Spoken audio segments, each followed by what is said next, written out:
অবশেষে পদত্যাগ করলেন ঢাকা ওয়াসার ব্যবস্থাপনা পরিচালক সমালোচিত তাকসিম এ খান। সংস্থাটির ৭ বারের মেয়াদে ১৫ বছরের শাসনে ব্যাপক দুর্নীতি, ক্ষমতার অপব্যবহার আর স্বজনপ্রীতির বিতর্ক তার পিছু ছাড়েনি। বুধবার শারীরিক অসুস্থতার কথা জানিয়ে ইমেইলে পদত্যাগপত্র পাঠান ওই আমলা। তাকসিমের অপসারণের উল্লাস করেন ওয়াসার দীর্ঘদিনের বঞ্চনার শিকার কর্মীরা। সেবা খাতে সবচেয়ে আলোচিত সমালোচিত কর্মকর্তা তাকসিম এ খান ২০০৯ সালে ঢাকা ওয়াসায় ব্যবস্থাপনা পরিচালক পদে নিয়োগ পাওয়া তাকসিম ৭ দফায় মেয়াদ বাড়িয়ে টিকেছিলেন বহাল তবিয়তে। নানা সমালোচনা মাথায় নিয়ে এক যুগেরও বেশি সময় দায়িত্ব পালন শেষে অবশেষে করলেন পদত্যাগ। ওয়াসার উন্নয়নে তেমন অবদান না রাখলেও অদৃশ্য ইশারায় টিকিয়ে রেখেছিলেন নিজের সাম্রাজ্য।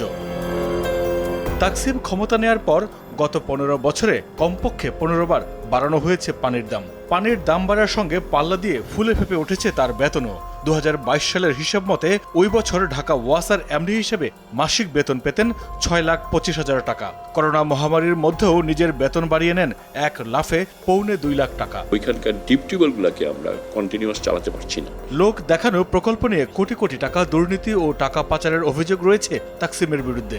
এ নিয়ে কেউ উচ্চবাচ্য করলে তাকে পড়তে হতো চরম রোষানলে। গত বছর সংস্থাটির বোর্ড চেয়ারম্যান গোলাম মোস্তফা স্থানীয় সরকার মন্ত্রণালয়ে তাকসিমের স্বৈরাচারী কায়দায় ওয়াসাকে অনিয়মের আখড়া বানানো, অপচয় আর দুর্নীতির বিষয়ে অভিযোগ করলে থোড়াই কে আর ভাবছিল তাকসিমের, উল্টো বিদায় নিতে হয় বোর্ড চেয়ারম্যানকেই।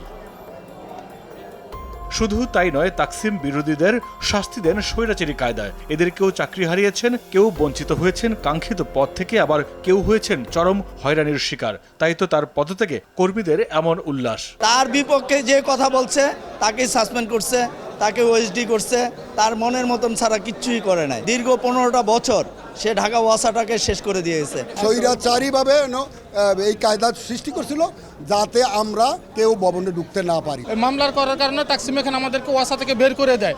আমরা তার দ্বারা শারীরিকভাবে নির্যাতিত, আর্থিকভাবে নির্যাতিত এবং মানসিকভাবে নির্যাতিত। এখন আমরা নতুন সরকারের কাছে একটাই প্রত্যাশা, আমাদের চাকরিটা নিয়মিত করা হোক।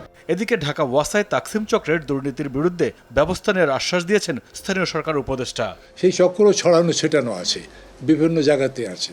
তো সেগুলো আমরা একটু যাচাই বাছাই করে চক্রেতে যারা সক্রিয় আছে বা যারা লুকিয়ে আছে তাদেরকে কি ব্যবস্থার মধ্যে আনা যায় সেটার ব্যাপারে চিন্তা ভাবনা করা হবে এবং পদক্ষেপ নেওয়া হবে। মাইদুর রহমান রুবেল, আরটিভি, ঢাকা।